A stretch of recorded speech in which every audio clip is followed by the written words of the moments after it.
Vamos a empezar la sesión 19. ¿Me escuchan, por favor? ¿Me confirman si me están escuchando? Jóvenes, ¿me escuchan? Sí, Miss, la escuchamos. Buenos días. Buenos días, ¿cómo estamos? Debido a estas lluvias impredecibles, vamos a tener que hacer la clase virtual, pero eso es a nivel del país, ¿no es cierto? La política que se está tomando. Ok, jóvenes, vamos a empezar la sesión. Empezamos. Entonces, de aquí en adelante. Son 40 ejercicios, de los cuales nosotros tenemos hasta las 11:55 de la mañana. Vamos, entonces. El primer ejercicio nos habla de que tenemos una ubicación, ¿no? A nivel del mar, en un valor de 1,01 por 10 a la 5 pascales, ¿no? Que se encuentra pues en el Nevado Pastoruri. Ahora, pero, ¿qué pasaría si nosotros cambiamos de la ubicación del nivel del mar y cambiamos a otra altitud? Imagínense en el Nevado Pastoruri, que se encuentra a 5.240 sobre el nivel del mar. Entonces, la presión atmosférica va a cambiar, ¿no es cierto? Pero la presión atmosférica que nos dan de dato es de 475 milímetros de mercurio. Significa que estamos en otra unidad. Por un lado tenemos la unidad en pascales y por otro en milímetro de mercurio. Nos dice, dicho nevado está siendo afectado por el calentamiento global. Muchos de ustedes lo han evidenciado cuando han tenido oportunidad de viajar a Ancash, a esta zona. ¿Y cuál es la diferencia de presiones atmosféricas en los dos lugares? Entonces, lo que vamos a hacer nosotros es recordar que esta equivalencia que nos han dado a nosotros en pascales se puede relacionar con el valor de una atmósfera de presión, porque claramente nos dice que está pues a nivel del mar. Pero para poder establecer una diferencia no podríamos, porque no están en las mismas unidades. Entonces el criterio a trabajar aquí es tener el valor que nos han dado, que es de 475 milímetros de mercurio, buscar expresarlo, pues, en convertirlos a unidades atmosféricas. Y entonces decimos, ¿no? Una atmósfera es 760 milímetros de mercurio, se van pues los milímetros de mercurio y nos queda el valor en atmósferas, ¿no es cierto? Ahora, ese valor que nos está quedando en atmósferas, lo vamos a restar menos una atmósfera de lo que se equivale a nivel del mar. Entonces aquí encontramos la variación en la cual se encuentra. Entonces, ¿cuál sería la respuesta? El valor que coincide, ¿no? Y la respuesta sería la alternativa A, ¿no? Que coinciden los valores, ¿no? ¿O no? No, ¿verdad? ¿Cuál sería? La alternativa E, ¿no? Muy bien. Entonces, tenemos la respuesta. Aquí. Muy bien. Vamos entonces a un segundo ejercicio. ¿De qué se trata? Veamos. Generalmente las expresiones que nos dan de los materiales se expresan en valores de densidad, dureza, digamos, grado de resistencia, que son propiedades que tienen los diferentes materiales. Entonces, con respecto a ello, vamos nosotros a tomar una idea de que el valor numérico de la muestra que nos están dando, que es de diamante, está expresada en el sistema internacional. Nos hablan de la densidad expresada en sistema internacional. Y si ustedes recuerdan, en el sistema internacional la densidad es la relación de kilogramos, ¿no es cierto?, sobre metro cúbico. Este es el dato en el cual de 3.500, que es el dato, se expresa 3.500 kilogramos entre metro cúbico, ¿no? Entonces, como son unidades que vamos a necesitar convertirlas a este valor que nos están pidiendo a miligramos por mililitro, entonces para nosotros es importante tener las equivalencias, ¿no es cierto?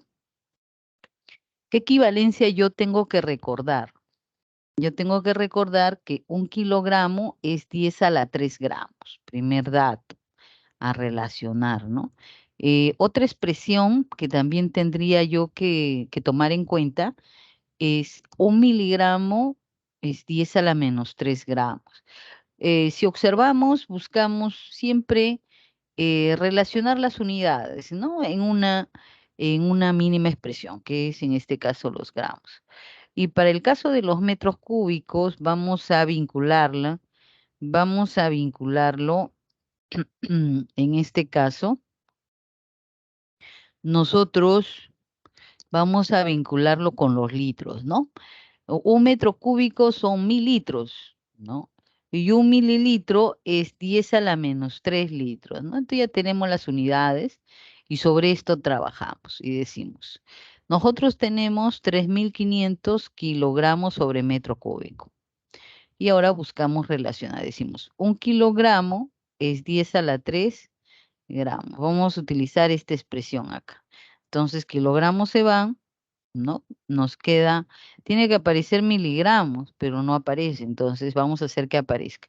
Y decimos, 1 miligramo es 10 a la menos 3 gramos. Ahora los gramos que están por aquí se van a ir, ¿no es cierto?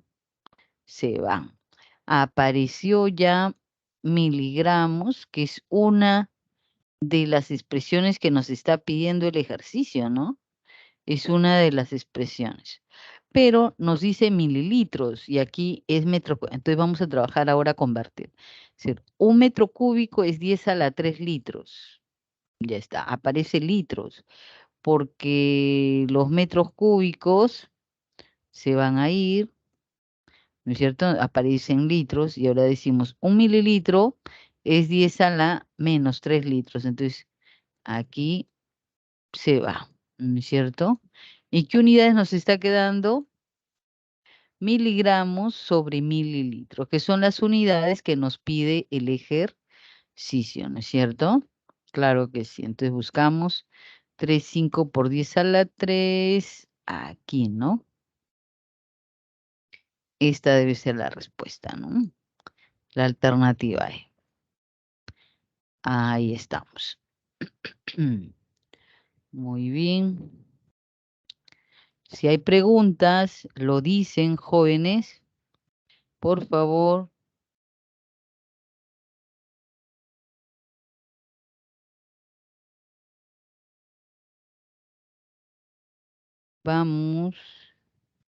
Vamos a tomar en cuenta ello, pero si hay preguntas, lo dicen. Vamos por acá.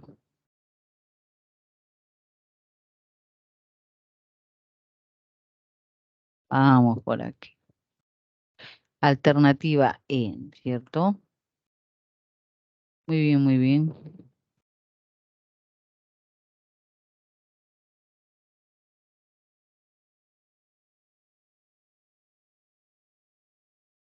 Ujú. Muy bien, muy bien. Vamos a continuar entonces, si es que no hay preguntas. Parece que no.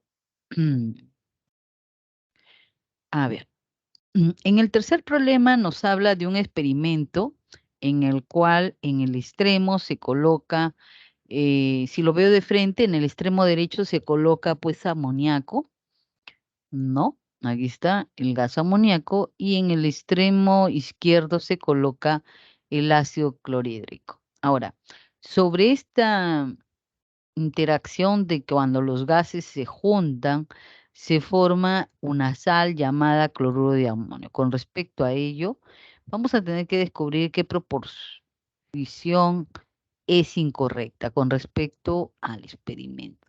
Debemos de comprender que los reactivos al momento que se desplazan Ellos, su comportamiento va a ser diferenciado en relación a qué tan veloz se pueden desplazar.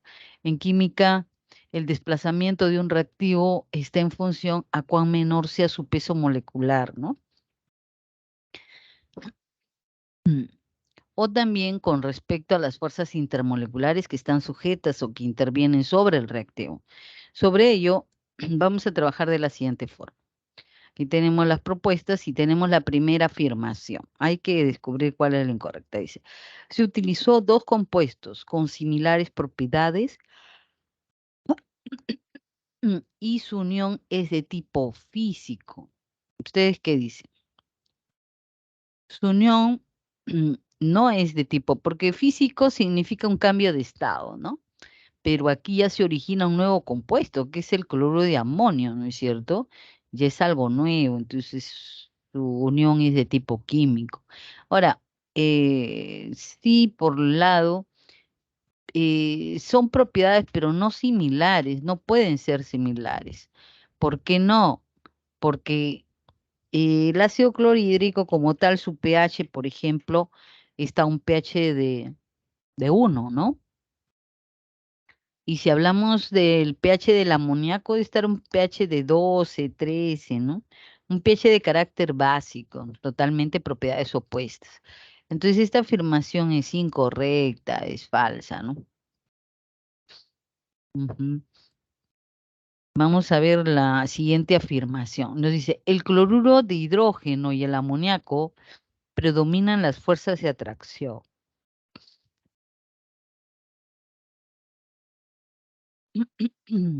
¿Predominarán las fuerzas de atracción? Vamos a ver. Es necesario entender que tanto el cloruro de hidrógeno como el amoníaco se presentan en estado gaseoso. Y en estado gaseoso, quienes predominan son las fuerzas de repulsión, más no las fuerzas de atracción. Entonces, esa parte también no corresponde, ¿no es cierto? No es verdad. Y nos dice, ¿no? La unión del cloruro de hidrógeno con el amoníaco forma un compuesto ternario. Entonces, si nosotros hablamos de la unión, entonces decimos, se va a formar este compuesto, ¿no? Y nos habla que es el cloruro de amonio. A ver, ¿qué átomos tenemos? Tenemos átomo de cloro, átomo de hidrógeno, átomo de nitrógeno. Entonces, como tenemos tres átomos diferentes, podemos decir que es un compuesto ternario. Y esta afirmación sí es correcta, ¿sí? Entonces, la cuarta afirmación nos dice, el, el ácido clorhídrico y el amoníaco son compuestos moleculares. El término molecular está conformado por elementos no metálicos, no metálicos, ¿ya? ¿Quiénes son no metálicos aquí? El nitrógeno y el cloro, pero el problema del hidrógeno, el hidrógeno tiene dos caracteres, tiene carácter metálico y carácter no metálico, tiene de ambos. Entonces, podemos decir que no puede decirse que puede tener un carácter anfótero, ¿no? Pero si nosotros quisiéramos comprobar el enlace entre hidrógeno y cloro y hidrógeno-nitrógeno, al momento que aplicamos la diferencia de electronegatividades, el valor que nos sale es menor que 1,9. Entonces su comportamiento predomina a ser un enlace covalente. Y si ese enlace covalente se cumpliría, que estamos hablando que es verdad con respecto al término de compuestos moleculares. Entonces aquí tenemos las dos primeras son falsas y las segundas son verdaderas. Bien.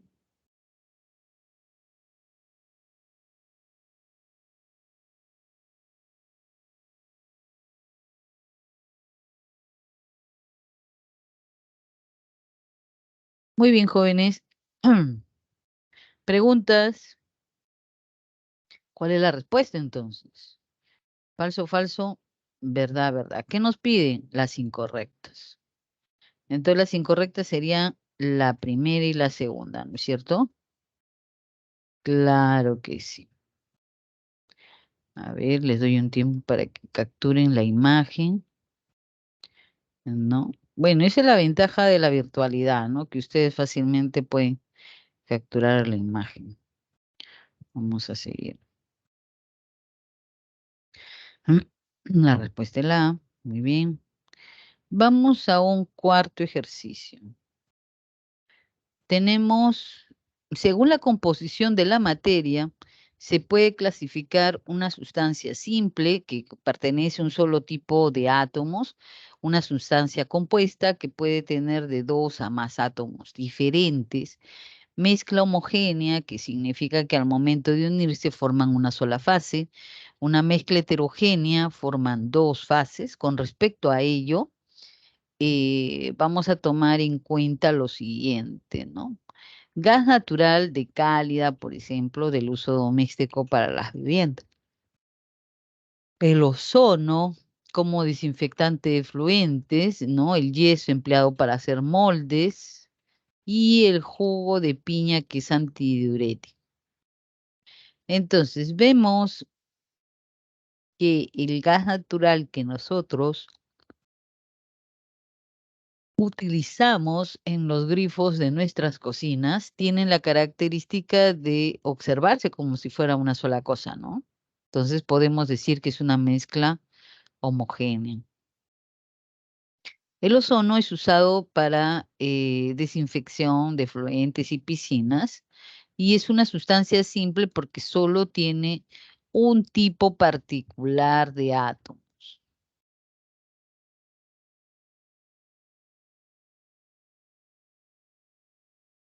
Y tenemos el yeso, el yeso que es un compuesto que tiene calcios, azufre, oxígeno y agua, está hidratado el yeso. Entonces, esta característica de tener el yeso hace que tenga más de un elemento diferente, ¿no es cierto? Y si tiene más de un elemento diferente, podemos decir que estamos afirmando que es un compuesto, ¿no? Y en el cuarto caso, con respecto al jugo de piña, ¿no? Eh, podemos decir que sí no hay claridad, ¿no? En el jugo de piña. Cuando ustedes se lo toman, hay una zona más oscura, una zona de repente más grumosa, ¿no? Y esto hace que sea una mezcla heterogénea. ¿Sí? Entonces, ¿cuál sería la respuesta? Tenemos aquí la C, ¿no? La C, la respuesta. Aquí. Aquí tenemos la respuesta, ¿no? Muy bien. Ok, ya. Los elementos químicos se pueden clasificar en representar mediante un nucleido, ¿no? Dicha representación se indican sus números atómicos, el cual indica una cantidad de protones que posee el núcleo, ¿no? El número de masa indica una cantidad de nucleones. Por ejemplo, ¿no? Tenemos cloro 3517 en el caso A, caso B, cloro 3717 y en el caso de C 35 hay una carga, es un anión, ¿no? Es un número atómico 17. En A y B, ¿son isótopos? Sí, porque coinciden en el número atómico. Esto debe ser verdad. Para determinar la cantidad de protones y neutrones que hay, la fórmula básica que ustedes tienen que recordar, el número de masa, en este caso, eh, tenemos aquí que el número de masa diferente, ¿no? Pero específicamente con respecto a este elemento, nos dicen, ¿no? La cantidad de protones que coincide con el número atómico sigue siendo 17, pero el número de electrones puede variar, ¿no? ¿Se acuerdan una fórmula? A ver aquí. El número de electrones es igual al número másico, ¿no es cierto? Em, Al número másico, seguro, no. Número atómico, muy bien. Número atómico. Pero ¿qué nos dice esta carga? Que está ganando uno. Entonces, ¿cuánto estaría ganando? Si el número atómico es 17, sería 18. 18 electrones debería de tener. ¿Y cuánto nos dice que tiene? 16, no corresponde. Dice, tres especies que tienen el mismo número de neutrones. Si nosotros viéramos lo anterior, observáramos que las tres especies que tienen sí el mismo número atómico, pero en número de neutrones no. Porque si ustedes observan aquí en el caso B, no cambia. Entonces vamos a ser más rápidos porque si no el tiempo nos va a ganar. Y aquí presentamos la solución, ¿no? ¿Verdad? Verdadero, falso, no coincidía, ¿se acuerdan la cantidad de electrones? Y tenemos las tres especies. Según los datos, en el caso B, el número de neutrones cambia, ¿no? Es diferente. Entonces, esa afirmación debería de ser falsa, ¿no? Debería de ser falsa. Muy bien. Entonces, aquí tenemos la respuesta que sería pues la D, ¿no? Mm, Sería verdad, falso, falso, ¿no? Sería ello. Muy bien, muy bien, muy bien. Ok, vamos pues a continuar. Tenemos en el problema 6, ¿no? El manganeso cuyo número atómico es 25. Este es un metal grisáceo con diversas aplicaciones, tales como la fabricación del acero inoxidable, para el caso de los cerámicos. Ahora, tenemos que bajo la forma de un catión divalente, se cumplen las funciones biológicas importantes para el fortalecimiento del sistema inmunológico, ¿no? La regulación del azúcar en la sangre y el crecimiento óseo es importante al respecto, ¿no? Entonces, vamos a tener que identificar cuál es la correcta. Nos ponen una configuración y nosotros comprobamos la configuración, acaban 10, 20, 25, y esto es verdad. El elemento dice tiene 10 orbitales llenos, ¿será? Entonces decimos, acá tenemos 1, 2, 3, 4, 5, 6, 7, 7. ¿Cuántos llenos? 3, 6, 9 son 10. Mm. ¿Y cuántos semillenos o semiapareados?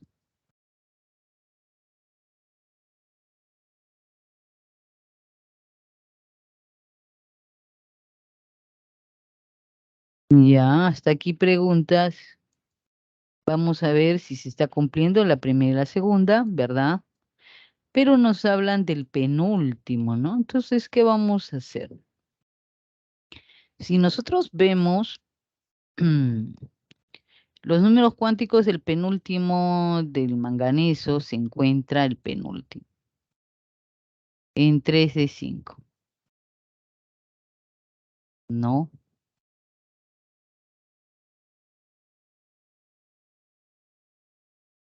Tenemos aquí la ubicación del penúltimo 3 de 5, ¿no? Entonces sería 3, 2 más 2 más un medio. Ah, pero aquí el problema, el problema,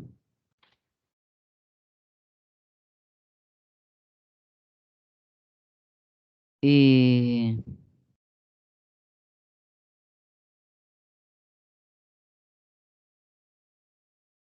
vemos que estamos hablando del penúltimo electrón.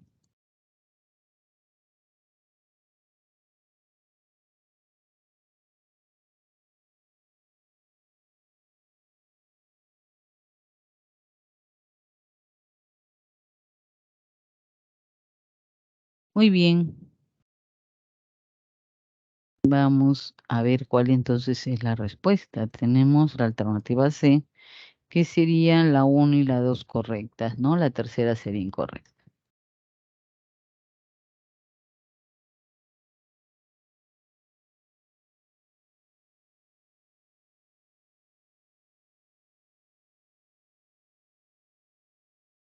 Ya.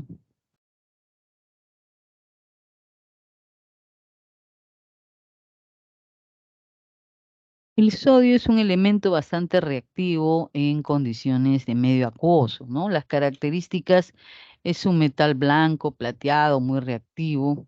En la medida de lo posible, pues, se encuentra en forma pura, ¿no? Arde una llama amarilla, se oxida en presencia de oxígeno y tiene esta característica. Entonces, vemos sobre este elemento, hay que reconocer que primero se ubica, dice, en el tercer periodo y en el grupo 1A. Entonces, nosotros tenemos que hacer distribución electrónica, el periodo está ahí, el grupo.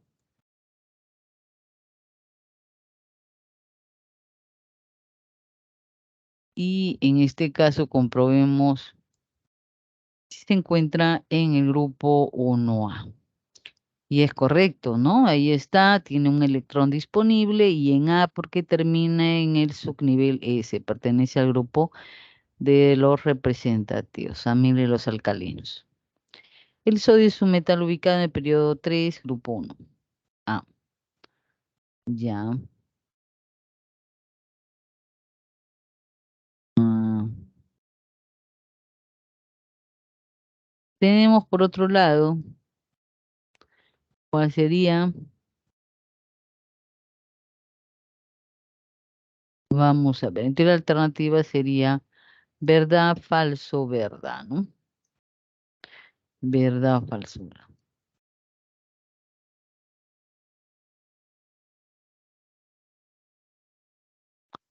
Muy bien. Entonces, seguir avanzando.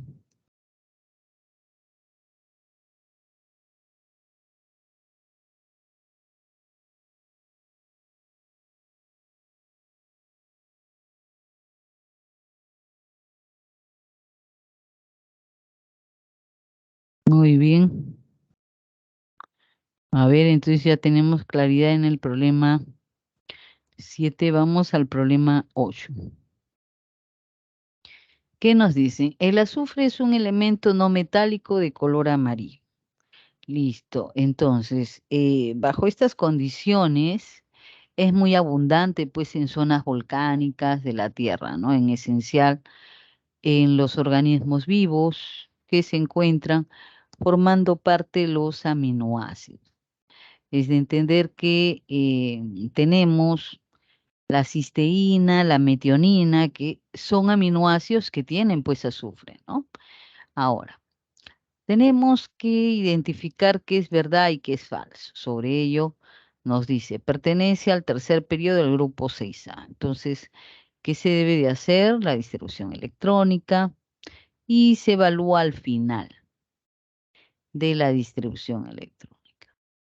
Como son consecutivos, se suman los exponentes, nos da el grupo 6, termina en P, debe ser A, en ubicación de los números de grupo en forma arábicos va desde el 1 al 18, entonces pertenece al grupo 16, ¿no?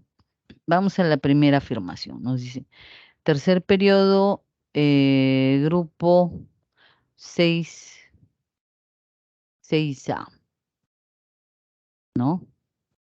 Ah, aquí nos dice 6, pero debe de decir 16. Entonces esa parte es falsa, ¿no? No corresponde. Ahora veamos, nos dice, ¿no? Pertenece a la misma familia del germanio.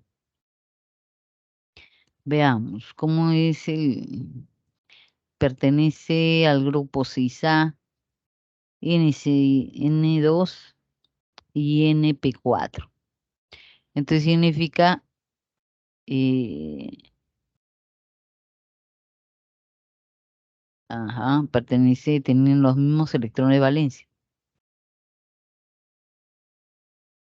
Muy bien, entonces la alternativa sería la letra A, donde las dos primeras son falsas y la última sí es verdad, ¿cierto?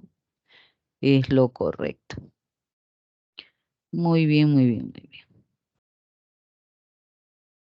bien. Ujú. Vamos a tomar imagen.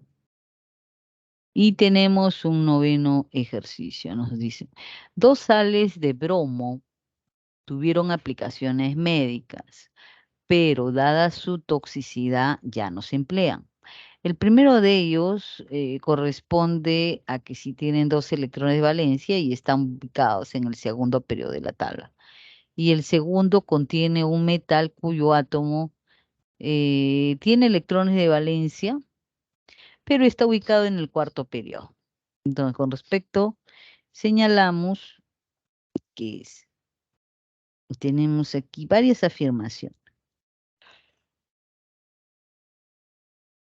Bromuro de litio bajo forma iónica, bromuro de calcio, bromuro de cal. Entonces ponen varias propuestas, ¿no? Entonces, lo primero que tenemos que recordar es que cuando diferenciamos las electronegatividades y cuando esa diferencia a nosotros, por ejemplo, ¿no? Nos sale valores de 1,6 mucho menores, entonces decimos, ah, ese compuesto tiene enlace covalente. Y cuando la diferencia de electronegatividades es muy grande, es importante considerar que ya estaríamos hablando de un enlace iónico, ¿no? Entonces, teniendo ese recordatorio, vamos a ver si esto se cumple. Entonces, lo primero a hacer es distribución electrónica y ver a qué grupo pertenece y cuántos son sus electrones de valencia. Así tiene. Y se va a hacer lo mismo para el litio, para el calcio, para el beridio, ¿no? Distribución, segundo periodo, cuarto periodo, segundo periodo. Y ahora empezamos pues a interrelacionarlos, ¿no? Y decimos, beridio con bromo, diferencia nos sale 1,3, enlace covalente, ¿no? Es un enlace covalente, es lo que nos ha salido. Y aquí tenemos el 1A, ¿no? Cuarto periodo.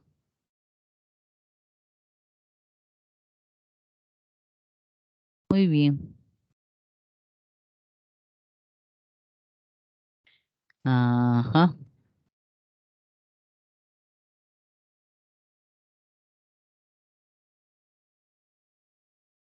Muy bien. Entonces, ¿cuál sería la respuesta?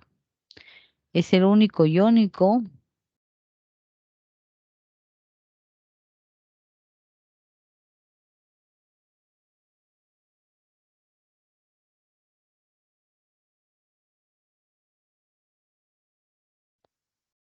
Ujú. Alternativa B, ¿no? Alternativa B. Correcto.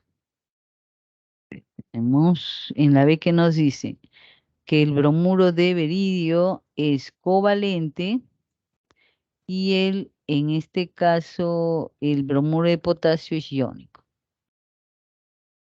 Ujú.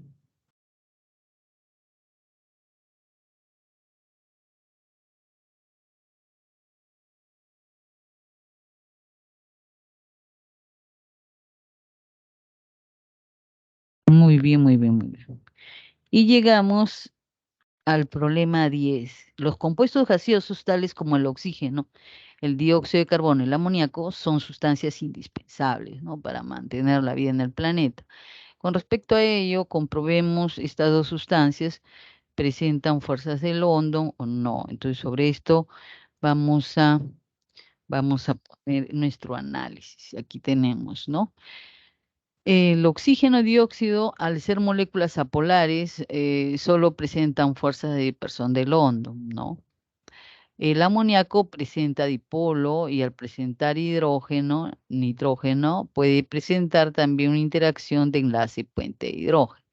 Aquí dice predominan las enlaces, en este caso, pues, y ahí lo están descartando, ¿no? No corresponde. En el caso del oxígeno y el dióxido presentan enlaces múltiples, pero, pero en el amoníaco presentan enlaces simples, ¿no? Hay pares de electrones. Por ese lado es falso, ¿no? Porque tienen varios pares de electrones.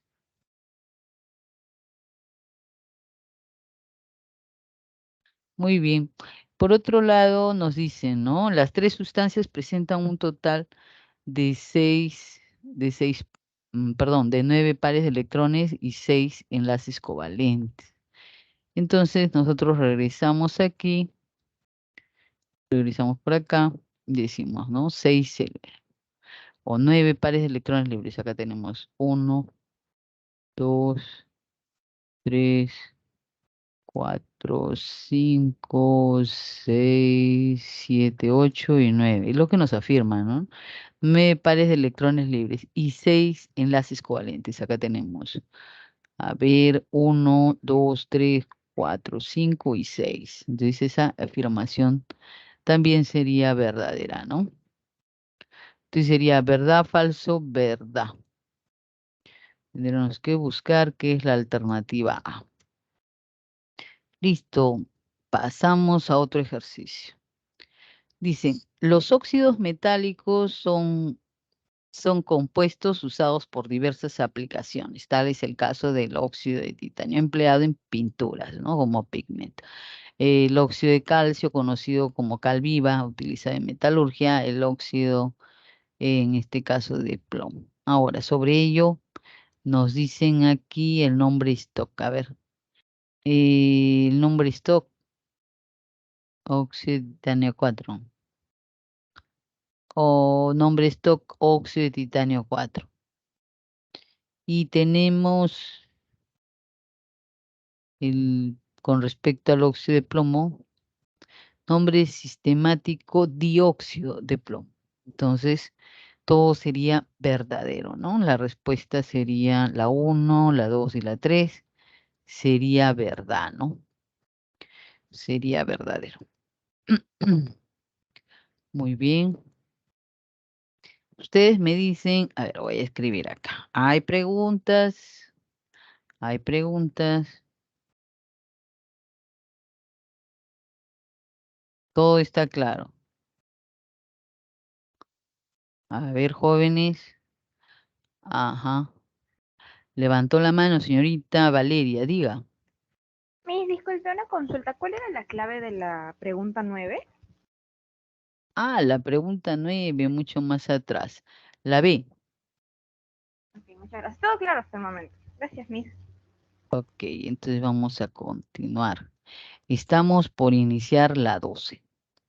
Tenemos que los hidrácidos, no sé si ustedes recordarán que era la característica de hacer una reacción en particular. ¿cierto? Pero era a mezclarse, formando una fase acuosa, y en este caso tenía que estar los hidrácidos, pero bajo forma acuosa, AC, ¿no? Entonces, pero esos eran los hidrácidos.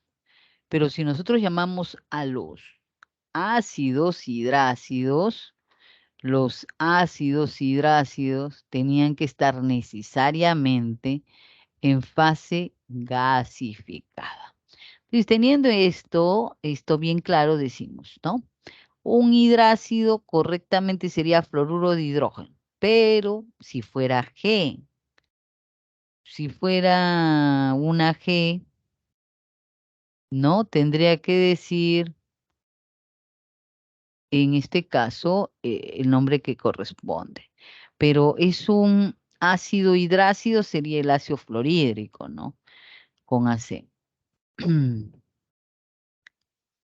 Ajá, pero no correspondería, ¿no? Aquí tenemos, en el caso B, está como una G, ácido bromhídrico, pero está como bromuro de hidrógeno. Ajá, entonces, ¿cómo lo han puesto acá? Como no corresponde, ¿no? Por otra parte, tenemos el sulfuro de hidrógeno, ¿no? Que está como un hidrácido y debe ser un ácido, ¿no? Ácido sulfídrico, no corresponde. Aquí está como así, ¿no? Está como así. Debe ser yoduro de hidrógeno, pero está como un ácido hidrático. Está al revés, ¿no? Y tenemos que en el caso de la respuesta de la alternativa que pertenece a correctamente entre fórmula y nombre, sería con respecto a esta alternativa, ¿no? El caso de la D. Mm. Muy bien, hasta aquí. Vamos, en una hora tenemos que llegar al número 20, jóvenes. Tenemos 10 minutos, sí se puede lograr. Entonces tenemos que la respuesta es el ácido yohídrico, ¿no? El ácido yohídrico. Ajá, que es correcto. Una pregunta 13 nos habla de un hierro elemental se va a disolver con ácido sulfúrico, aquí está la reacción, y se forma pues el sulfato ferroso y se libera hidrógeno, ¿no es cierto? Ya está. Posteriormente significa que vamos a hacer otra reacción, se combina el hidrógeno con nitrógeno, ni hidrógeno y nitrógeno. Entonces, ¿qué van a formar? Forman amoníaco. La pregunta es, primero aquí, en esta primera reacción, vemos estados de oxidación que se pueden ubicar, ¿no? Entonces, pero vemos cambios. El estado de oxidación del hidrógeno, ahí cambia, y del hierro también cambia. Entonces, como hay cambios de estado de oxidación, entonces estamos hablando de una reacción redox. Y como una sola parte es la que interactúa, es ajá, es la que va a interactuar, vemos que hay diferentes valores de estado de oxidación, entonces decimos tenemos que buscar redox, es una reacción redox, pero de una parte nada más que, entonces es desplazamiento simple por acá, ¿no? Y esta pregunta, ¿qué nos dice? ¿Qué tipo de reacción sería si a nosotros nos preguntaran? Yo podría decir, ¿no? A más B me da AB, ¿no? Estoy sumando. Entonces es una reacción de adición. Busco simple adición, debe ser pues la C, no hay otra, ¿no?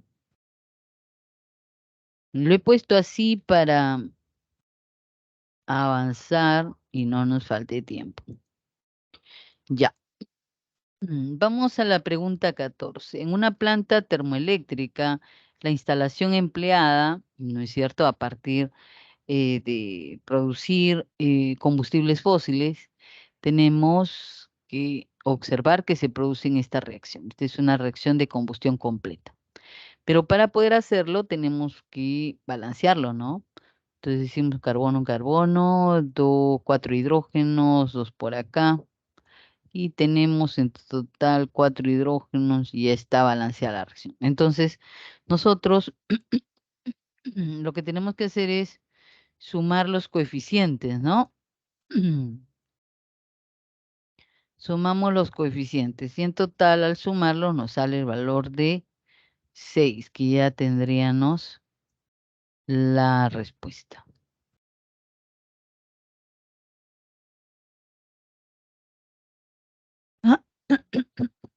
Entonces nos quedamos en el ejercicio 14, vamos al ejercicio 15.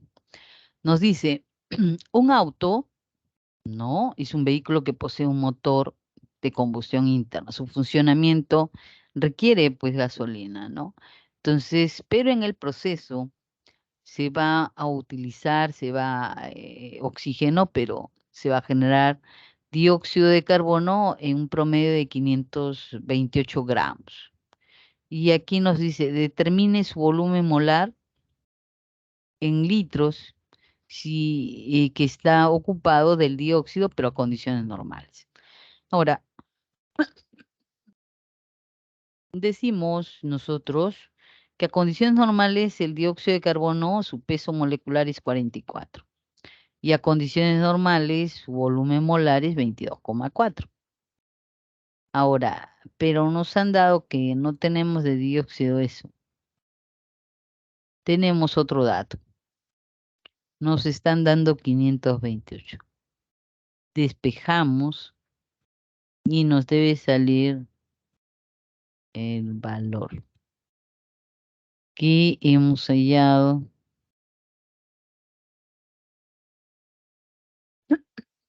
Que nos sale 268,8 litros a condiciones normales, ¿no? Vamos a seguir.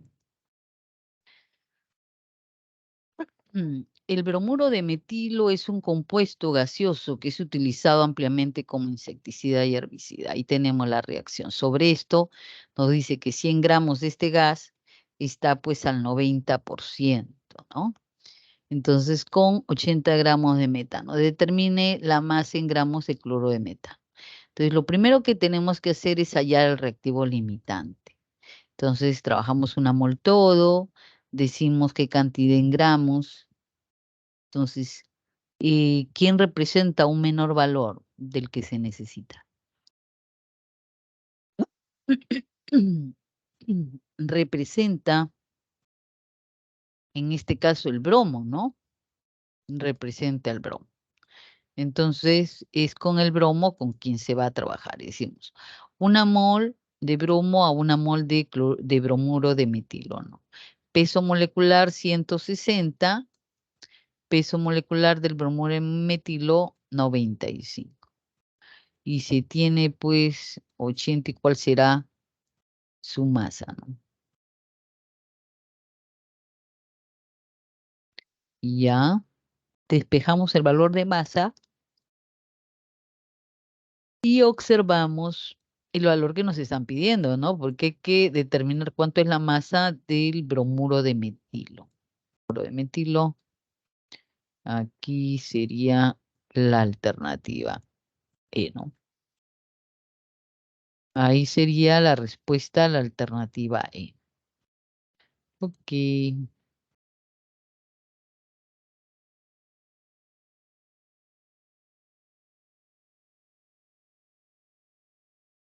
ya tenemos que continuar.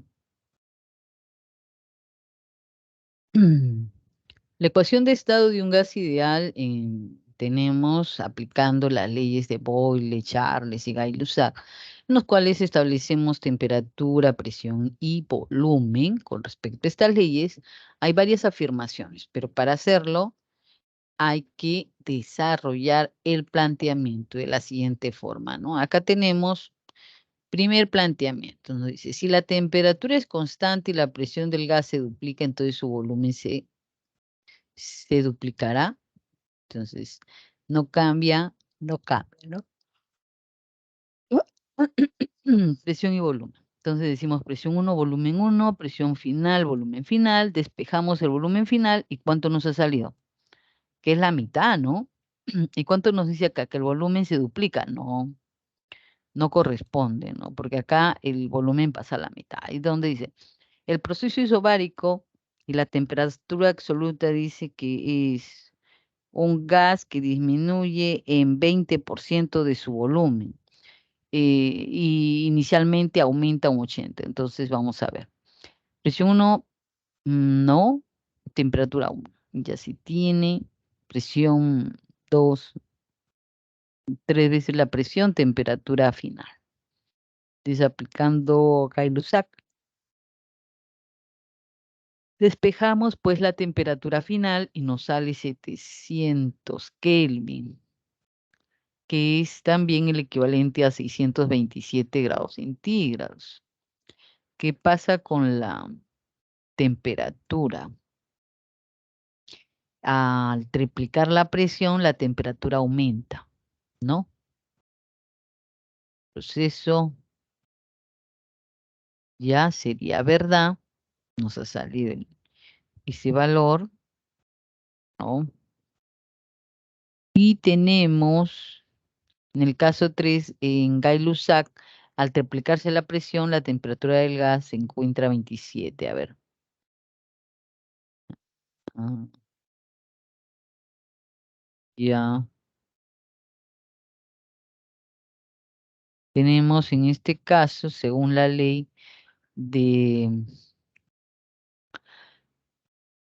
del proceso isocórico,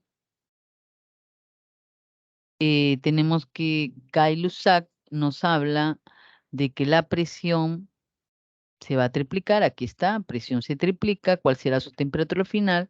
Nos habla de 900 Kelvin, entendiendo que coincide con este valor, ¿no? Esa parte sí es verdad, pero lo que habíamos evaluado es falso con respecto a la segunda, porque dice que el volumen disminuye, ¿no?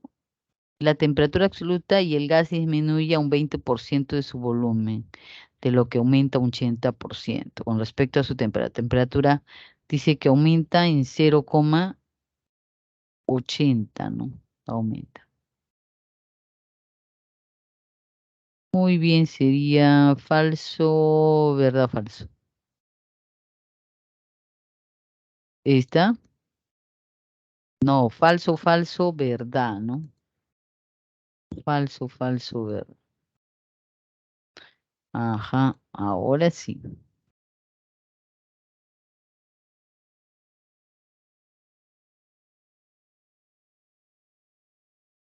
Muy bien.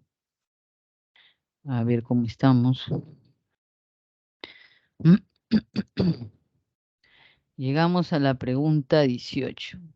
La de Dalton nos permite calcular las presiones parciales de un gas. Sobre esta pregunta nos dice, si tiene un recipiente cuyo volumen tiene 64 gramos de oxígeno y 132 de dióxido. Estos son los datos. Pero estos dos volúmenes se encuentran a una mezcla de presión total de 1560 milímetros de mercurio. Hay que hallar la presión parcial de cada uno. Entonces, ¿qué nos dice Dalton? Nos dice que la presión de un componente es la fracción molar de ese componente por la presión total, ¿no?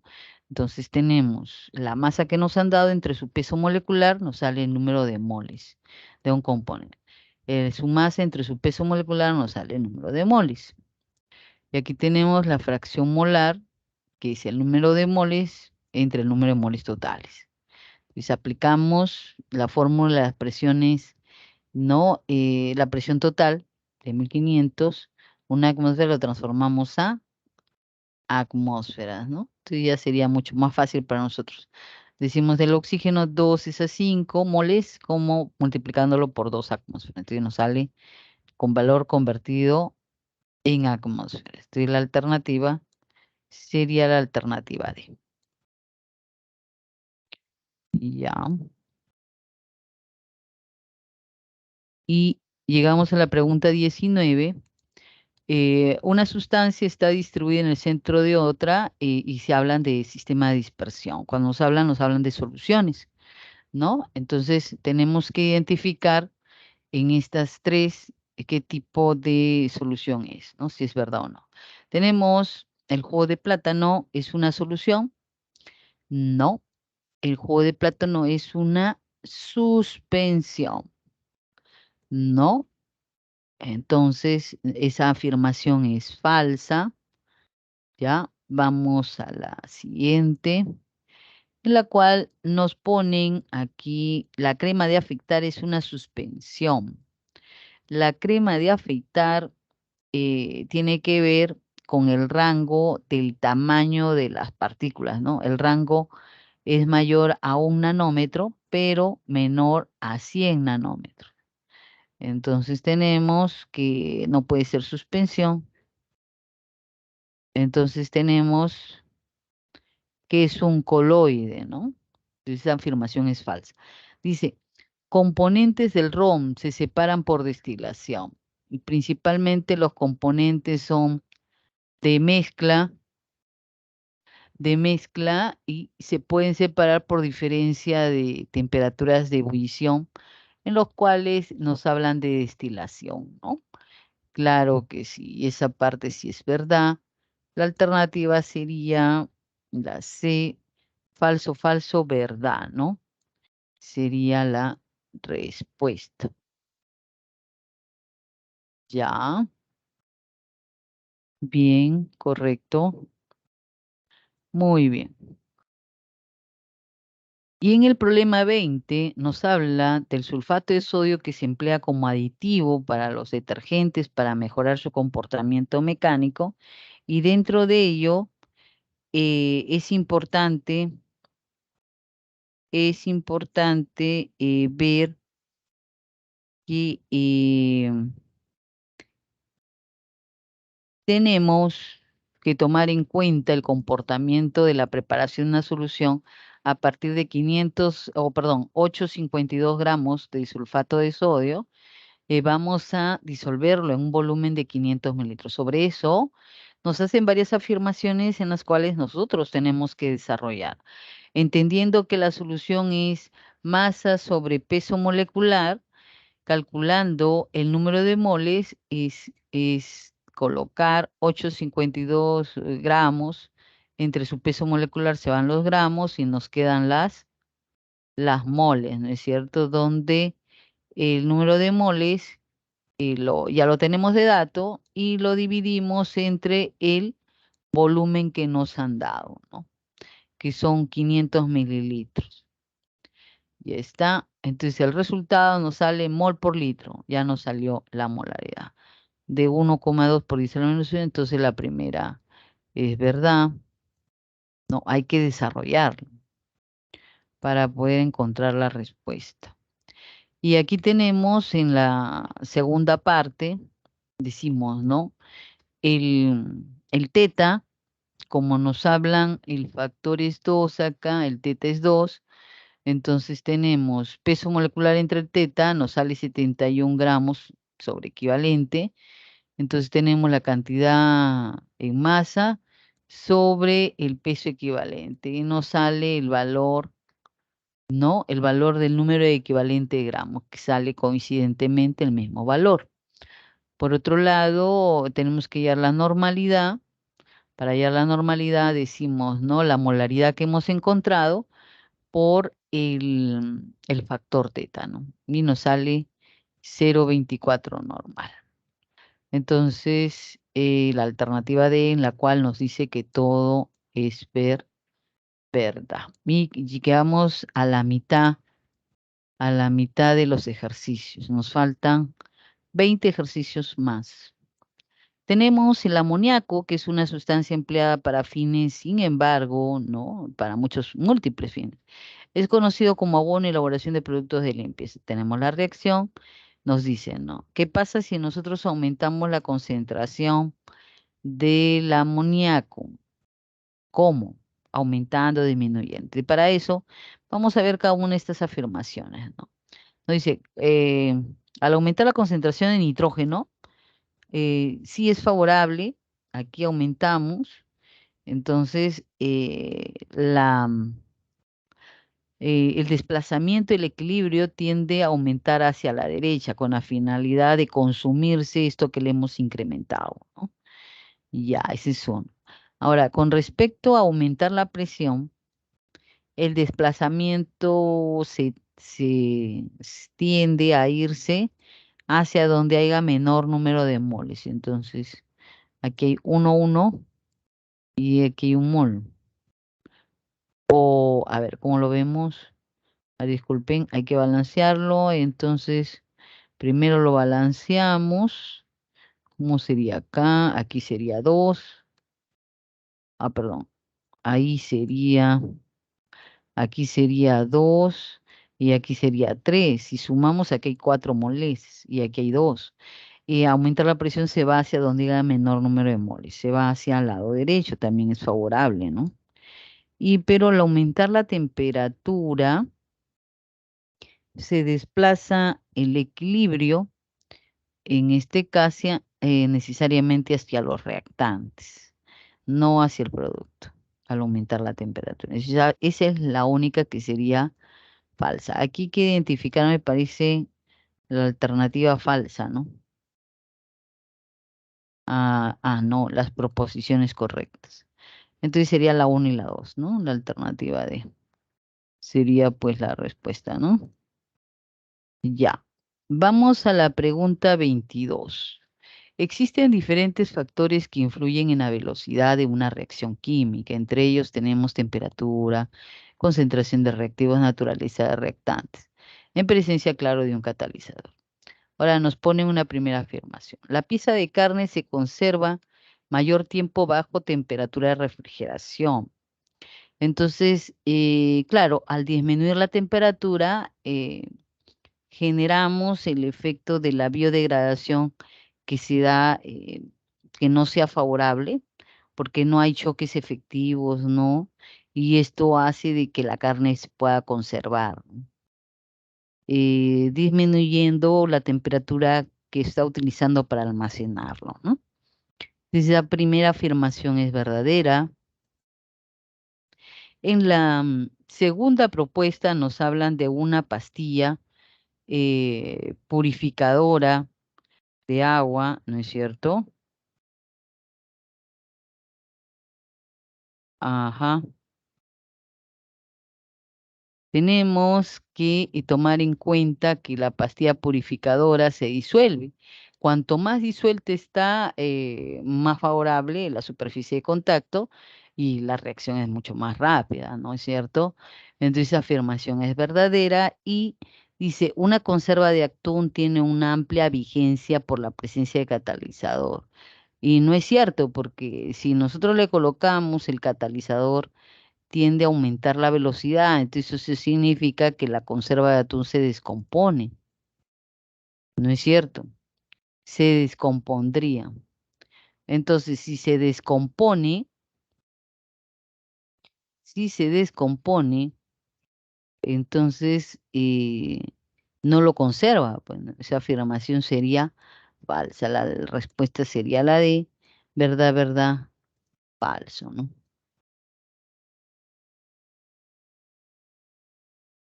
En alternativa 23, la electrólisis se aplica para la obtención de sustancias elementales de alta pureza, ¿no? Y para ello es una de las aplicaciones en metalurgia. Sobre esto nos dicen, ¿no? Con respecto a la electrólisis del sulfato de zinc en solución acuosa, hay que seleccionar qué es verdad y qué es falso. Ahora tenemos en el ánodo el agua se oxida produciendo hidrógeno. Vamos a ver. En el ánodo, el agua se oxida produciendo hidrógeno. No, no hidrógeno. Ahora, en este caso, la segunda nos dice, en el cátodo ocurre la semirreacción de zinc. En el cátodo, esta es verdad, ¿no es cierto? La primera es falsa, la segunda es verdad. Y dice, si por la celda circulan 3 amperios y en 9.650 grados segundos, en esta cantidad de gramos que se va a electrodepositar para poder responder, hay que resolverlo. Entonces hay que comprobar si esto realmente se está obteniendo. Y nos acordamos de la primera ley de Faraday, la primera ecuación. Entonces decimos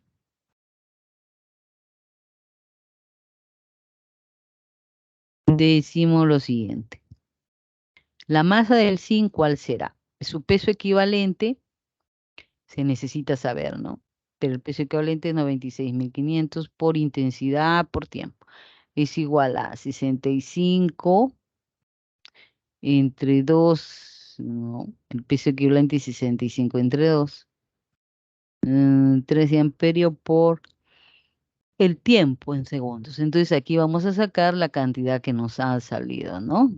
Pero es diferente, miren, acá proponen 19. ¿Y aquí cuánto salió? 9. Entonces es falso.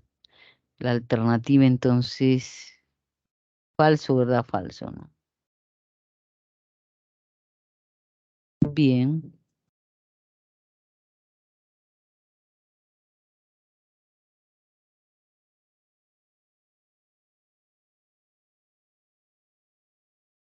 muy bien, muy bien, muy bien.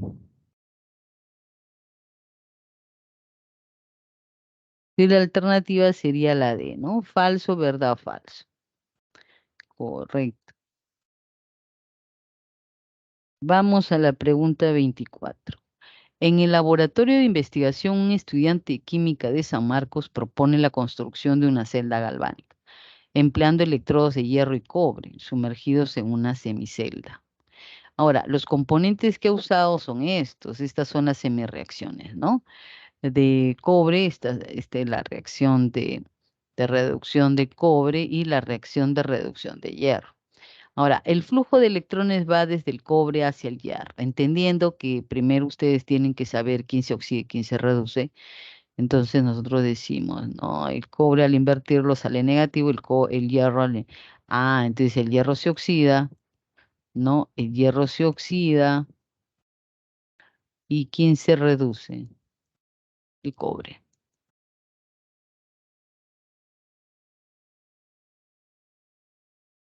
Muy bien.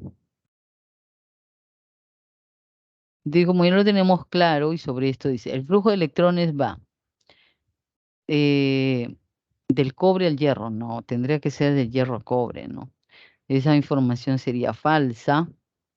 La representación primero va siempre al lado del ánodo, primero el cátodo después. Y aquí está al revés, también sería falso.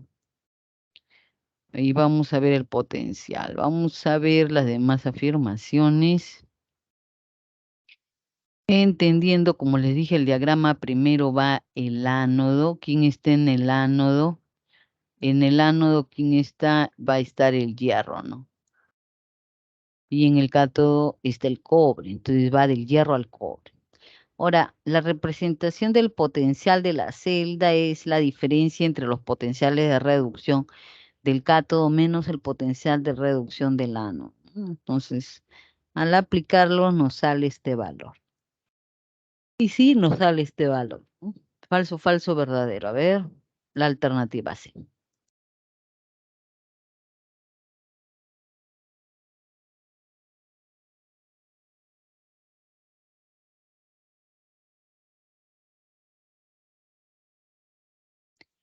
Muy bien, la alternativa C, ¿no? Vamos a la pregunta 25. El haluro de alquilo, ya, es un compuesto químico derivado del alcano. por sustitución de uno o más hidrógenos por halógenos, que se emplea para la fabricación de solventes y refrigerantes, entre otras aplicaciones. A continuación, nosotros tenemos lo siguiente. Ajá. Tenemos la fabricación de solventes, ¿no? Y la estructura a desarrollar. Sobre esto tenemos,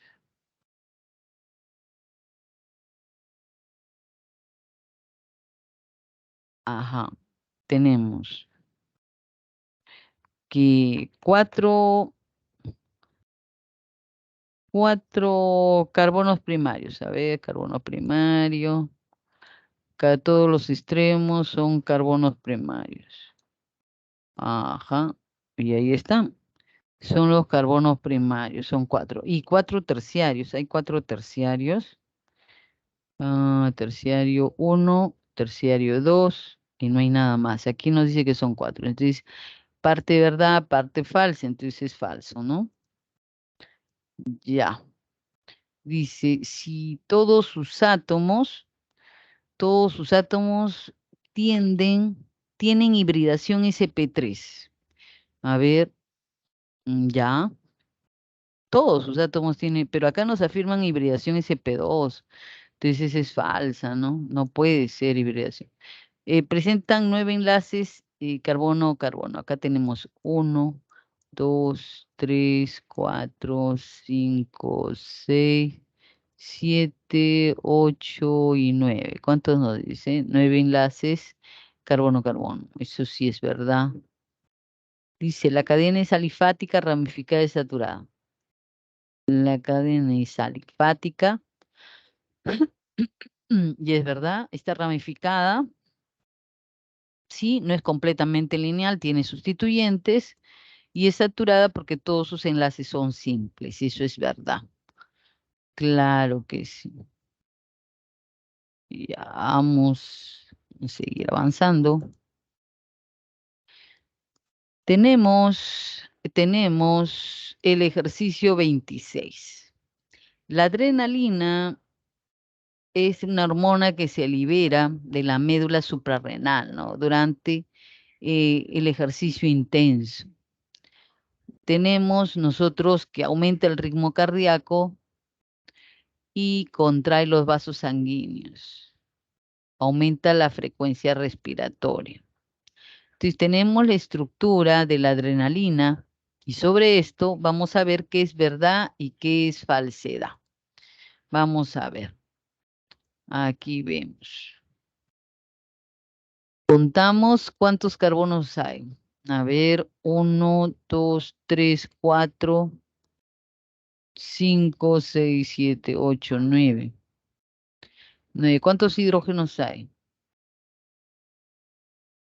Tenemos 2, 3, 4, 5, 6, 7, 8, 9, 10, 10, 13. ¿Y cuántos nos dice que son? 13. Ya. 13 en realidad. Veamos. 2, 3, 3, 4, 5, 6, 7, 8, 9, 10, 11, 12, 13. Ya. Pero aquí solamente contamos con 7, ¿no? ¿Por qué? Porque nos hablan de la estructura, ¿no? Entonces significa que esta parte no cumple, entonces es falsa, ¿no? Esa afirmación es falsa. Pero nosotros tenemos 3 y acá dice que son 7. Presentan grupos funcionales, alcohol, esos son de fenoles, pero aquí tenemos un alcohol, ahí está el grupo alcohol.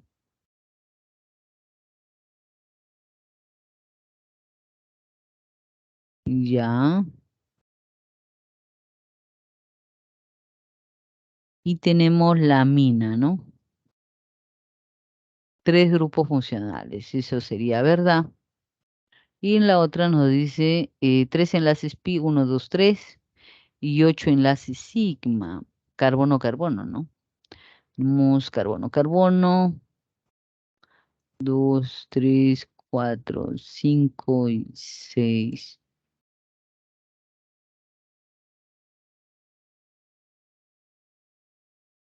A ver.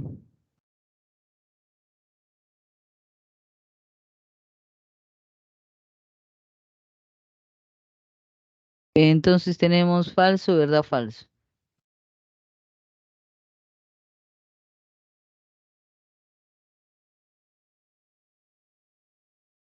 Bien, ya. La respuesta entonces sería la D. Aquí seguimos. Seguimos. En la pregunta 27 nos habla de que el petróleo es una mezcla compleja de hidrocarburos. Sobre esta composición tenemos dos posibilidades, ¿no? Este compuesto y este otro. Sobre esto hay que nosotros ver qué es lo que tiene. Lo primero que tienen que hacer ustedes es identificar qué tipos de carbono hay, ¿no? Y sobre esto analizar, ¿no? Dice, posee en A, ¿cuál es A? Y A, 4 carbonos primarios. 4 carbonos primarios. 1, 2, 3, 5, 6, no. Tiene 6. Aquí es falso. El nombre de A sería 2,2, 3, 3,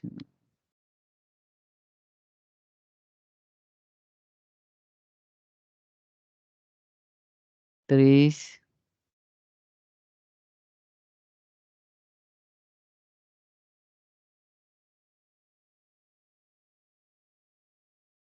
Entonces tenemos que la primera no corresponde, en el caso A, aquí porque es 4, aquí es tetrametilpentano, el nombre en el caso de A, y tenemos 2,2, aquí estamos, debe ser 3, sin embargo aquí le han puesto 4, no corresponde, es falso. En el caso B posee 5 primarios, 3, 4, 5, esa parte es verdad, pero dice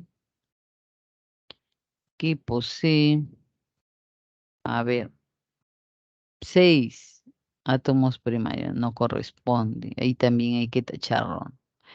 Dice incorrecto el nombre de B. ¿Cuál es el nombre de B? Ajá, 3-etil 2,2 dimetil, ¿no? Hexano, ¿no? En el caso E nos dice, ambos compuestos son saturados porque todos son enlaces simples, son ramificados y alifáticos. No, no tienen carácter aromático. Entonces la respuesta sería, ¿cuál sería la única correcta? La alternativa E, ¿no? La alternativa E sería la correcta. Y vamos al ejercicio 28. Nos dicen, ¿no? La hidrogenación completa es un proceso por el cual las insaturaciones de un compuesto desaparecen, en el cual se vuelve un compuesto saturado. Este proceso se realiza por la adición catalítica del hidrógeno gaseoso que realiza un metil 4 bromociclohexeno. Entonces, tenemos que seleccionar la alternativa que corresponde. Entonces, aquí vemos la ecuación química de la hidrogenación, esta molécula, no, tiene un nombre. Esta molécula tiene un nombre. Y sobre esta molécula vamos a adicionar hidrógeno con un catalizador y se forma el 1-bromo 4-metilciclohexano. 1-bromo 4-metilciclohexano, entonces aquí tenemos varias posibilidades, ¿no? Tenemos el caso de A, el caso de C y el caso de E, ¿no? Pero ¿quién lo va a diferenciar al momento de la segunda reacción? Tenemos el 3,6 dibromohexen 4 en 1 y no. Entonces tenemos esta estructura y sobre esta dice que la vamos a hidrogenar completamente.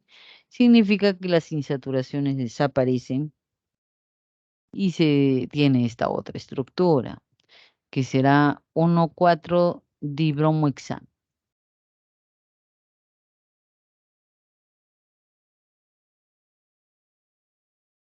Muy bien, entonces la alternativa sería la E, ¿no es cierto? Para el problema 28. Para el problema 28 sería la alternativa E, correcto. Muy bien. Ujú. Tenemos que ver el siguiente ejercicio. Vamos, jóvenes, sí se puede, sí se puede. Estamos en el ejercicio 29. Los alcoholes y los éteres son compuestos oxigenados, ¿no? Que presentan múltiples aplicaciones, tomando en cuenta al isopropanol y al metoxietano. Isopropanol y metoxietano, que se emplea como solventes para realizar la alternativa verdad o falsedad. Con respecto a esto, tenemos nosotros la formulación global de los compuestos oxigenados. Tenemos este compuesto, que es un alcohol secundario, isopropanol, o tenemos el otro compuesto que es un metoxietano, es un éter alifático. Ahora, nos dice, ¿no? La fórmula global de estos compuestos corresponden, ajá,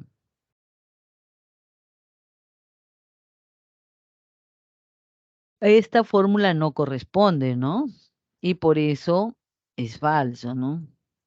No corresponde. Entonces la primera será falsa. Ajá, vamos a la segunda. Ambos son isómeros de compensación funcional.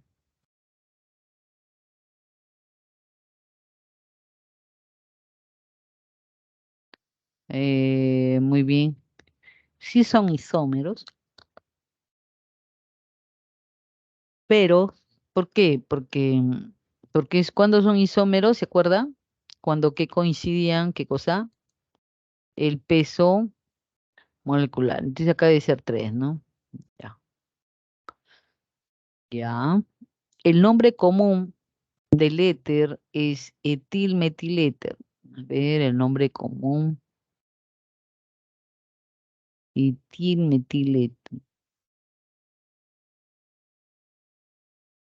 Ya, es correcto. Y tenemos en la última afirmación,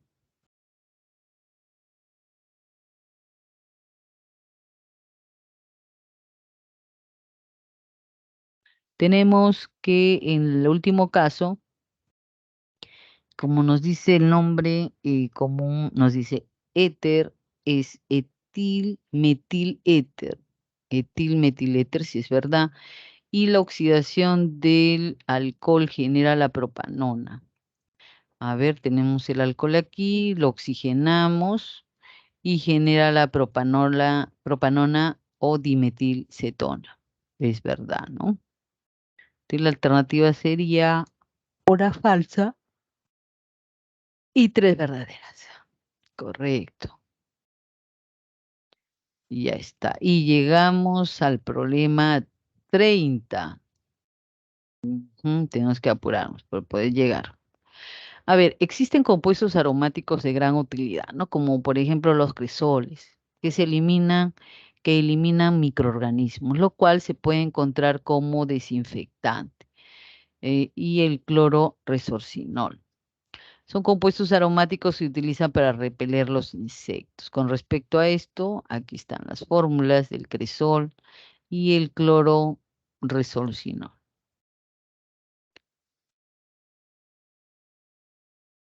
Entonces, vamos a ver el análisis de la respuesta aquí. Tenemos el cresol o paracresol, un hidroxi 4-metilbenceno o parametilfenol o 4-metilfenol, ¿no? Estamos viendo las fórmulas que hoy en función de sus fórmulas eh,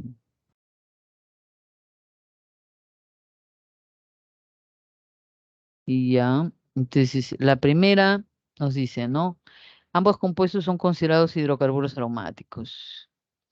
Generalmente un compuesto aromáticos oxigenados que derivan de los fenoles no son hidrocarburos aromáticos, los que derivan de fenoles, básicamente. Ok, tenemos la segunda afirmación. El nombre común de la estructura de cresoles es fenol, es parametilfenol. A ver, el nombre del cresol es parametilfenol. Y si es verdad. Y en la tercera afirmación nos habla, uno de los nombres sistemáticos es el cloro resorcinol, el 6-clorobenceno.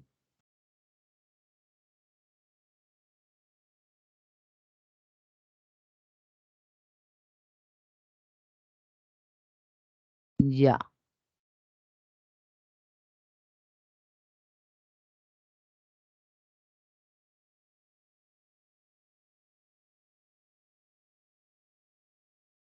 tenemos la respuesta es la B, donde es falso, verdad, falso. No, tenemos ya. Y vamos a la siguiente pregunta. Tenemos el butirato de metilo, que es un éster, ¿no? Un olor afrutado, similar a la piña, es un ingrediente clave como potenciador de sabor en los zumos de naranja procesados. Sobre esto, también se produce en forma natural, ¿no? Y en menor concentraciones. Con respecto a esto, digamos, ¿no? La fórmula del butanato de etilo, butanato 1, 2, 3, 4. Butanato eh, de etilo. Este es de metilo, ¿no? Entonces, vamos a ver, ratito, pasado muy rápido, me parece, en la 31, ¿no? Ujú. Entonces, produce en forma natural butanato de etilo. A ver, la alternativa sería butanato de etilo. Ahí está. Ahí está el etilo, ¿no? Serían 2 carbonos.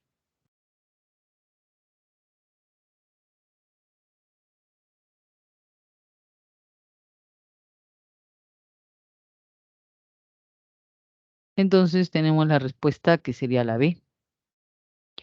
En la 31. Y son 40 ejercicios. Todavía nos faltan 9. La fórmula semidesarrollada es aquella donde se observan enlaces carbono-carbono del compuesto orgánico, ¿no? Que es más empleada en química orgánica. Se utiliza para determinar el nombre de compuestos orgánicos. Con respecto a ello, las fórmulas de 1-fenil, 2-hidroxietanona, y tenemos que identificar el 2-hidroxi, 3-hidroxipropanal. Entonces, Vamos a resolverlas todas. La primera se llamará 2-feniletanal. 2-feniletanal no corresponde. En la 2, el nombre corresponde a 3-fenilpropenal. No pide. No. Pasamos y decimos, ¿no? En el caso 3, en el caso 3, en el caso 3, tenemos 2-fenilpropanal. 2-fenilpropanal, en el caso 4, a ver, 2-fenilpropanal. Ajá. En el caso 4 tenemos 2-fenil-3-hidroxipropanal. Ah, y si coincide.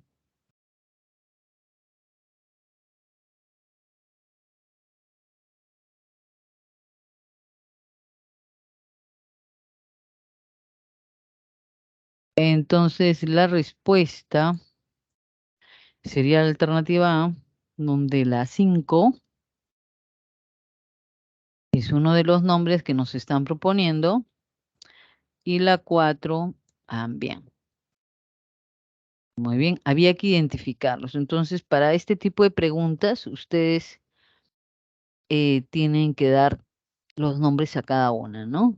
Señorita Marixa, diga. Mm, Miss, disculpe, ¿se me escucha? sí, Ya tenía una consulta respecto a la 30, el enunciado 1. a ver, regresamos. Creo que se puede, claro. La 30, aquí estamos. Diga, ¿Cómo lo había considerado, verdadero o como falso? ¿a qué se refiere? Ah, la respuesta Ajá. de la 30. La primera es falsa. Lo que pasa es, claro, lo que pasa es que es un caso excepcional. Nos dice la teoría, ¿no? Aquí nos dice, ¿no? Ambos compuestos son considerados hidrocarburos aromáticos. Entonces, lo que ustedes tienen que recordar es qué condiciones son para ser considerado hidrocarburo aromático. Uno es que cumpla la regla de Hooke, ¿no? En que el número de enlaces de electrones pi tenga valores enteros, pero hay una excepción a la regla, en la cual cuando el compuesto, como el cresol, es un derivado de fenol, si es un derivado de fenol, ya no es, o de por sí ya no es un hidrocarburo aromático. Eso tienen que resaltarlo, anotarlo. Es una excepción a la regla. Ujú. Ok, ¿dónde estamos? Gracias, Miss. Ok, estamos en la alternativa, la pregunta 32. Vamos a la 33. Dice, los minerales, a ver, la 33 que nos dice, los minerales no metálicos son muy usados en diversas industrias, como por ejemplo los fertilizantes, hervidores, cemento, los alimentos. Sobre esto hay que encontrar alternativa incorrecta. La primera afirmación nos dice, el silicio, el cuarzo es necesario para la fabricación del vidrio. Claro, es materia prima de elaboración del vidrio. Las sales son requeridas en industria alimentaria. Las sales más usadas, ¿no? El haluro de sodio, que es el cloro de sodio, ¿no? Es muy importante, eso es verdad. Nos dice, la piedra caliza se utiliza para la fabricación del cemento, es el principal componente, ¿no? El óxido de calcio, la piedra caliza. También tenemos los carbonatos.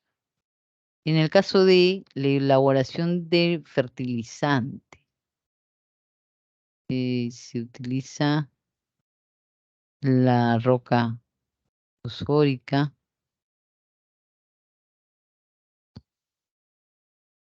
y tenemos, que también es correcto, la elaboración de fertilizantes usado a partir de la roca fosfórica, ¿no? Que es tomado como principal componente para obtener el fósforo con elemento primordial y mejorar pues, la agricultura. Tenemos la esmeralda, el zafiro, el rubí, son procesados químicamente y no es correcto, porque estas piedras se hallan, ¿no? se hallan en la naturaleza, ¿no? Es un proceso físico, no químico. Ok, jóvenes, entonces la alternativa sería la incorrecta que había que hallar, era la alternativa E, ¿no? Era la ENA 33 y avanzamos, porque el tiempo también está avanzando. ENA 34 nos habla de que encontramos en el Perú diferentes minerales con estructura cristalina. Ahora es importante ver qué alternativa que corresponde a qué. Esto ya es memoria, ya. La galena, el sulfuro de plomo, la esferelita, cobre, hierro y azufre y la calcopirita, ¿no? Estamos mal, porque la esferelita es el sulfurescin y la calcopirita no es el cobre hierro 2, lo que antiguamente se conocía como el oro de los tontos también, la calcopirita. Entonces, ¿cuál tenemos? CBA, ¿no? El CBA, la respuesta.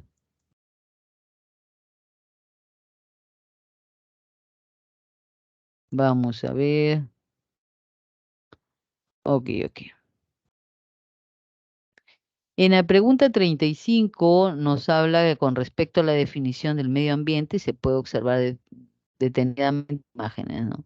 En la unidad 2, determine el valor de verdad o falsedad en las siguientes proposiciones. Tenemos que la imagen 1 nos representa un medio ambiente, en el caso 2, una imagen que demuestra una ciudad, lo que puede ser modificado del medio ambiente, ¿no? En la parte 2, el mar acantilado, el desierto mostrado en la imagen 1. Entonces nos hacen varias afirmaciones. Vamos a ver, tenemos aquí. En la 1 y la 2. En la primera, las ciudades son parte del medio ambiente y se entiende que es un medio ambiente modificado por el ser humano. Modificado por el ser humano, no por el medio ambiente. Esa afirmación es falsa. Dice, el mar, el acantilado del desierto mostrado en imagen 1, ¿no? Y dice, si bien es cierto, el ser humano no puede vivir en estas condiciones, es un hábitat natural de muchas especies, digamos, animales, vegetales, que se adaptan perfectamente, ¿no? Y acá nos dice, al no encontrarse propicio para ser habitado por el ser humano, deja de ser un medio ambiente, no, tampoco esta afirmación de que deja de ser, ¿no? Dice, el medio ambiente es, en este caso,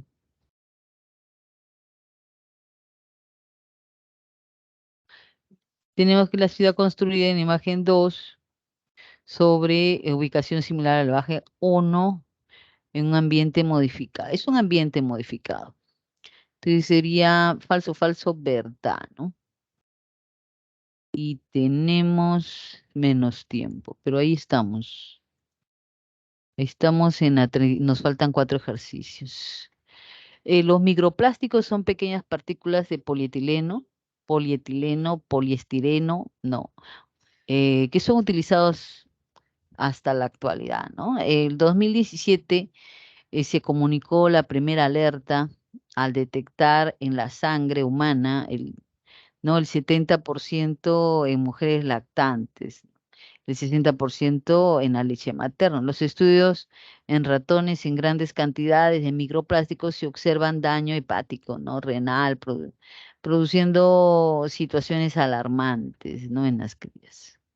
Ahora, se entiende que nuestro organismo por ingestión en la boca o inhalación se presenta en el polvo que respiramos. Los microplásticos son contaminantes de origen antropogénicos.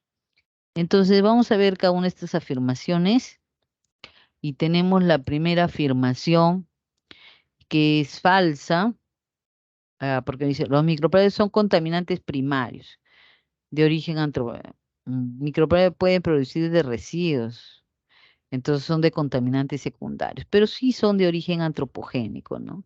Entonces ahí hay una parte de verdad y una parte de falsedad, ¿no? Tienen que tener cuidado en eso. Dice, falso, los microplásticos constituyen un grave problema de toxicidad en el medio ambiente. Constituye un grave problema de salud pública mencionados en el texto con referencia a enfoque nocivo. Bien, y la ingesta bucal por el consumo de animales marinos y otros eh, y otros transmiten micro por la boca.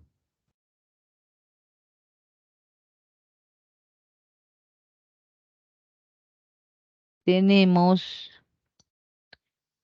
que es verdad, ¿no? La ingesta por la boca, el consumo de animales marinos y todo tipo de vísceras.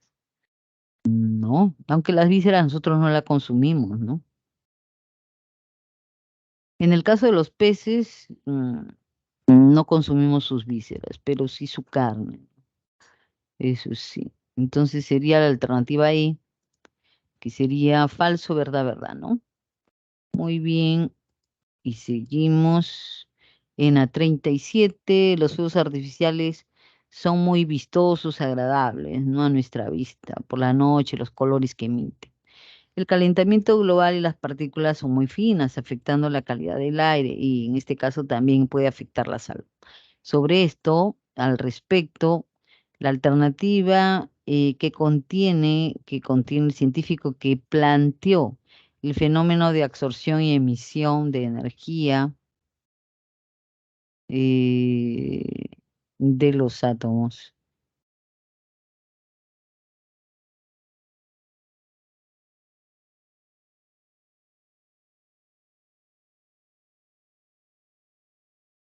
Muy bien, aquí vemos entonces el efecto del espectro visible en una primera etapa, en una segunda etapa, y vemos cómo propone Niels Bohr el salto de energía y la emisión y la absorción de la luz, ¿no es cierto? El aumento de la energía a través de los orbitales. ¿Quién lo propone? Niels Bohr, ¿no? Entonces sería la alternativa de Bohr. Y finalmente estamos en la 38. La importancia de leer fichas técnicas de muchas sustancias tóxicas cuyos cambios dependen mucho de la temperatura y presión, así debemos de tener que el yodo sublima a 30 grados centígrados. Ajá. Tenemos que el punto de ebullición de yodo es la temperatura en la cual el sólido se transforma pues a gas. Tenemos la 1D y la respuesta aquí sería la C, ¿no? Para la alternativa. Y la siguiente pregunta, que es la 39, nos habla del monóxido de nitrógeno, de un olor dulce. Aquí tenemos la reacción. Se estudia el mecanismo. ¿Cuál es la alternativa incorrecta? Entonces veamos. La primera dice, es una reacción compleja, se lleva a cabo, es más de una etapa, los coeficientes estequiométricos de la reacción global no coinciden con el orden parcial de los reactantes. Entonces, la primera afirmación es verdad, la segunda también es verdad. Entonces, solamente la última afirmación es incorrecta. Y tenemos finalmente la respuesta sería la E. Y la respuesta en la pregunta 40, ¿no? Sobre la lluvia ácida, esa está la pregunta. Y aquí esa es la respuesta. Muy bien. Tenemos 5 minutos, ¿no? Hasta las 11:55. ¿Puedo entender? Me parece que sí, tenemos 5. Ajá. La 38. ¿Qué? Ah, sí, ah, ya, acá. Entonces, ya, vamos a regresar a la 38. Ya hemos pasado un poquito rápido. Ah, aquí está. Tenemos 4 minutos para aclarar. Entonces, en la sublimación, Es el paso de transformación de un sólido a gas, ¿no? Entonces, para que se dan condiciones extremas. ¿Con quién nos relacionamos? La 1, la D. Ahí está, sublimación, ¿no? A eso nos referimos, ¿no? ¿Con quién se va a relacionar? Y en el otro caso, aquí, la 1, la D. Como es la alternativa C, es lo que vemos, la alternativa C, en el caso del punto de congelamiento del ozono, punto de congelamiento, pasa de líquido a sólido, ¿no? Estamos hablando de punto de congelamiento.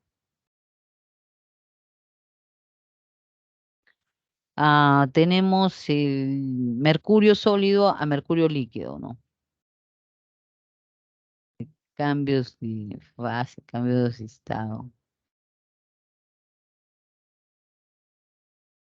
Muy bien, entonces tenemos el mercurio. Se relaciona con el punto de fusión, ¿no? De sólido a líquido, que se transforma de sólido a líquido. Y la que nos faltaría sería el azufre líquido a azufre gas. Punto de ebullición. Sí, jóvenes. Llegamos a los 40.